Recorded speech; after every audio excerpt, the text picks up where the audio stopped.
I never thought I'd see the day when my mother-in-law would strike me in front of my 6-year-old daughter. But here we were. What should have been a joyful birthday celebration had turned into a nightmare. My name is Sophia, and I've spent the last 8 years trying to fit into the prestigious Hamilton family. My husband James comes from old money, but I'm just a self-made businesswoman who worked her way up from nothing. His mother, Margaret Hamilton, never let me forget that I wasn't their kind. A party at Chuck E. Cheese. Margaret's voice dripped with disdain as she surveyed the colorful decorations. Really, Sophia? Hamiltons don't celebrate birthdays at such common establishments. I took a deep breath, reminding myself that this was Lily's day, my daughter's special moment. Lily chose this place, Margaret. She wanted to celebrate with her school friends. My daughter's face lit up as she ran around with her classmates, her princess dress twirling, her laughter echoing through the venue. This was exactly what a 6-year-old's birthday should be, full of joy, games, and pizza.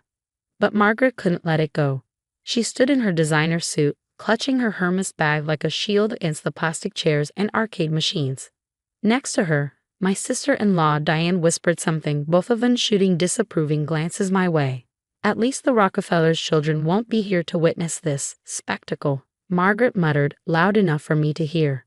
I busied myself with arranging the cake, a beautiful 3-tier creation decorated with Lily's favorite cartoon characters. It wasn't the elegant fondant masterpiece Margaret had suggested, but it was what Lily wanted. "Mommy, can we do cake now?" Lily tugged at my dress, her eyes sparkling with excitement. "Of course, sweetheart, let's get everyone together." As the children gathered around the table, their faces glowing with anticipation, I couldn't help but smile. This was worth all the criticism, all the snide remarks. Then Margaret stepped forward, her heels clicking against the floor. "Before we continue with this inappropriate display, I have an announcement." My stomach dropped. I knew that tone. The Hamilton family is hosting a proper celebration next weekend at the country club. All the right people will be there, she emphasized right while looking directly at me. That will be Lily's real birthday party. "Margaret," I started, trying to keep my voice level. "We discussed this. Lily wanted her party here, with her friends. These aren't the kind of friends a Hamilton should have." Margaret's voice rose sharply. "Look at them, children of nobodies, probably living in rented houses. Is this what you want for my granddaughter?" The room fell silent. Parents who had been chatting nearby turned to stare. Lily's small hand gripped mine tighter. "That's enough," I said firmly. "You will not ruin this day for Lily. I'm trying to save this family's reputation." Margaret's face reddened. "Ever since James married you, everything has gone downhill. Our social standing, our connections." "Mommy?" Lily's voice trembled. "Why is Grandma so angry?" That's when I snapped. "Margaret, you need to leave.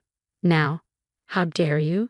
She stepped closer, her perfectly manicured finger pointing at my face.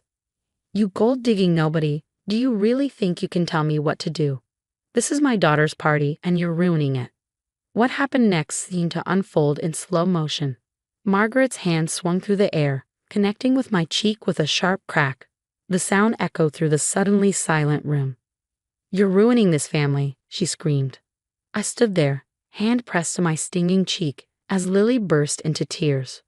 Parents rushed to gather their children, muttering in shock. Diane stood frozen, her phone capturing everything. "Get out," I whispered, my voice shaking with rage. "Get out now, or I swear." James, who had been parking the car and missed most of the drama, finally appeared. "What's going on?" "Mom." Margaret was already gathering her things, her hands trembling slightly. "Your wife is destroying everything we built, James. Everything. She's turning Lily into a common street child." As she stormed out, I held my crying daughter close, whispering comfort into her ear. James stood there, torn between his mother and us, as always. What Margaret didn't know, what none of them knew, was that I wasn't just the nobody they thought I was.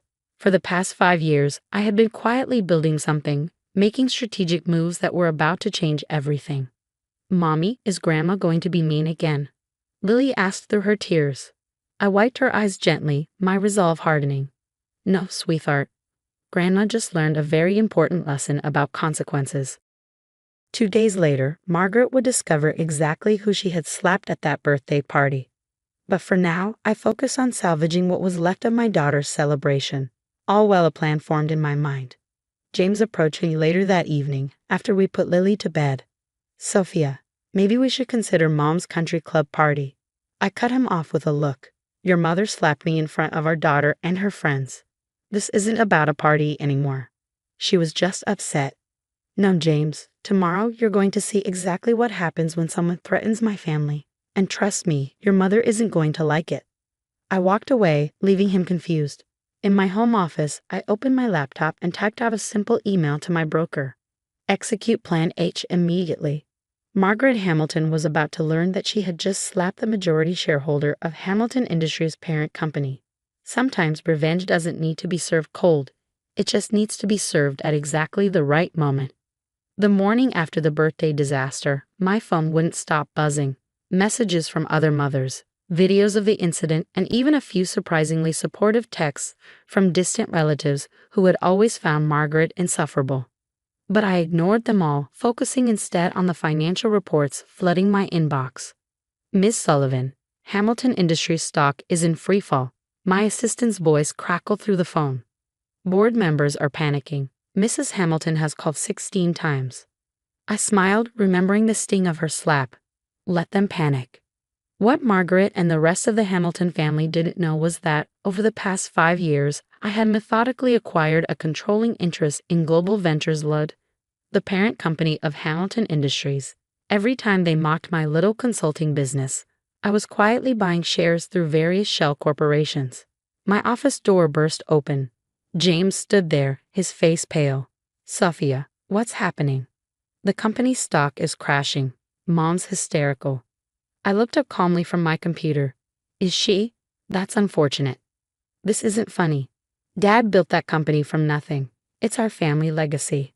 No, James, your father built it using your grandmother's inheritance, then pushed her out when she disagreed with his methods. I stood straightening my blazer. Did you know she left me all her documentation before she passed? Every shady deal, every manipulated board vote. James sank into a chair. What are you saying? I'm saying your mother should have thought twice before slapping the person who controls her company's fate. My phone buzzed again. Margaret's name flashed on the screen. This time I answered. Where is it? Her voice trembled with barely controlled rage. Our emergency board meeting starts in an hour, and the ownership documents are missing. Check your email, Margaret. Your copy should arrive any minute. My copy? What are you? She fell silent. I could hear her clicking through her inbox. Then, a sharp intake of breath. This is impossible. Global Ventures? You? Not so impossible. While you were busy reminding everyone that I wasn't good enough for your family, I was building something of my own. Or should I say, buying something. You can't do this. Her voice rose hysterically. We'll fight it in court. With what evidence? Every purchase was legal. Every transaction documented. You might want to ask your lawyer of the consequences of assaulting a majority shareholder in front of witnesses. Silence. Then, in a much smaller voice. What do you want? Be at my office in 30 minutes. Alone. I hung up and turned to James. You should come too. It's time you saw who your wife really is. Exactly 30 minutes later, Margaret Hamilton swept into my office, though her usual confident stride was somewhat diminished. Her designer suit couldn't hide the dark circles under her eyes, and she clutched her purse so tightly her knuckles were white. Explain yourself, she demanded, but the tremor in her voice betrayed her fear. I pulled out a thick folder and laid out documents one by one.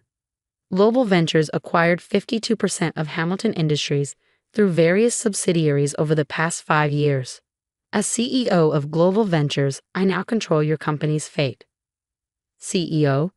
James whispered. But your consulting business was very successful, just not in the way you all assumed.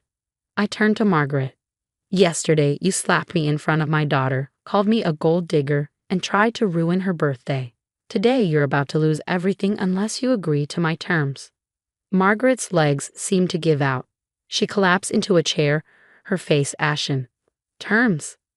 First, you will publicly apologize to Lily for ruining her party. Second, you will resign as head of the Hamilton Family Foundation.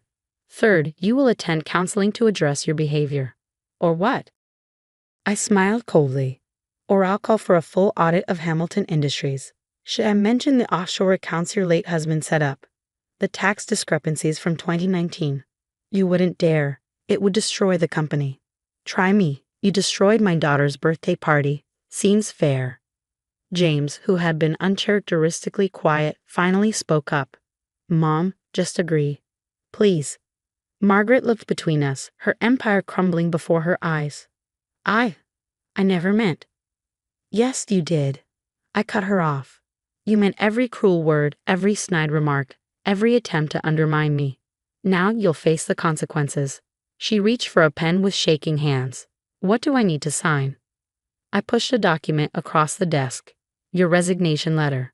Effective immediately. Don't worry, we'll say it's for personal reasons. Your reputation will remain intact as long as you comply with all my terms. As Margaret signed, tears smudging her perfect makeup, I thought about Lily's tear-stained face at her party. Some lessons are expensive, but necessary. One more thing, I added as she stood to leave. That country club party you planned? Cancel it. Lily's real party was yesterday, despite your best efforts to ruin it. Margaret nodded numbly and walked out, her shoulders slumped in defeat. James lingered, staring at me as if seeing me for the first time. Why didn't you tell me? He asked softly. Would you have believed me? Or would you have warned your mother? He had no answer for that. We both knew the truth.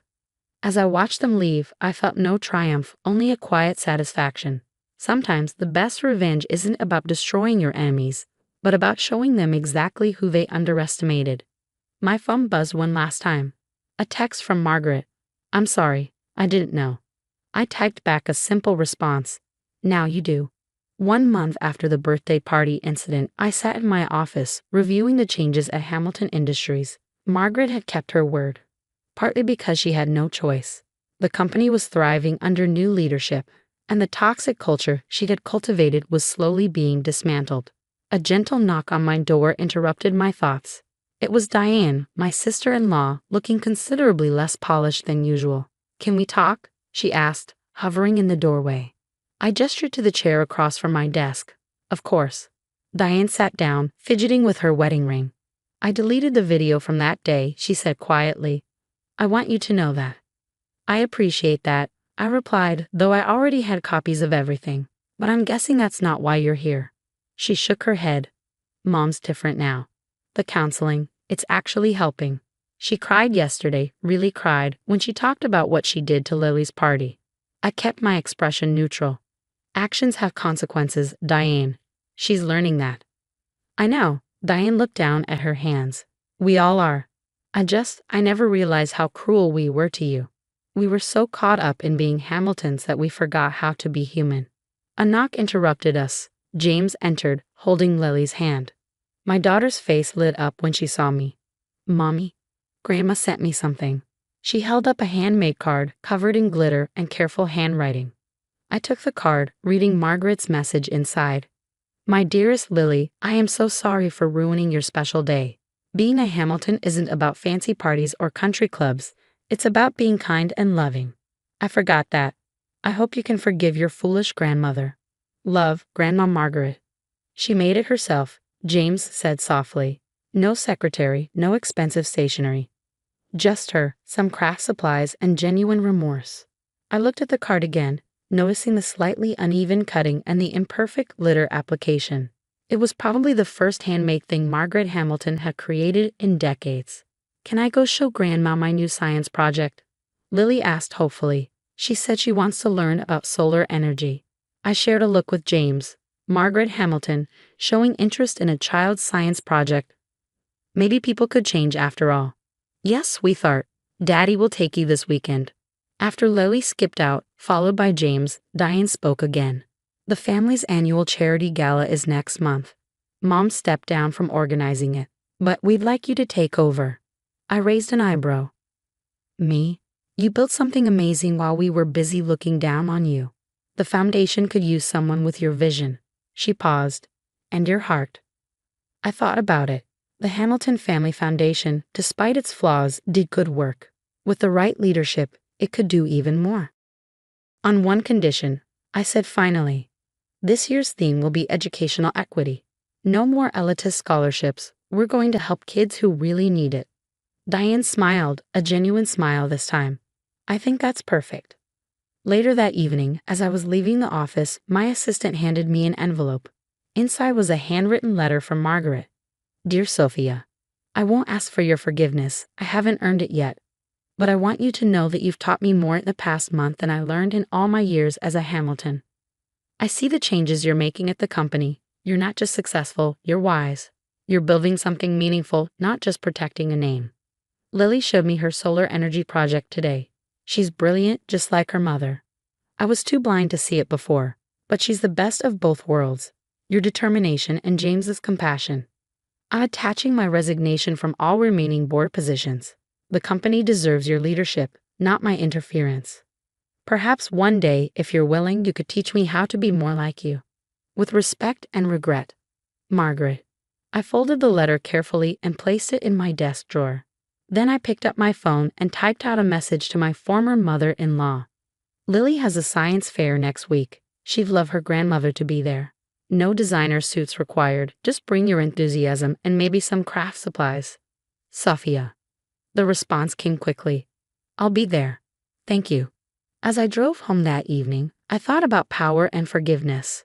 Sometimes the greatest victory isn't in destroying those who hurt you, but in showing them a better way. Lily was waiting for me when I got home, excited about her upcoming science fair.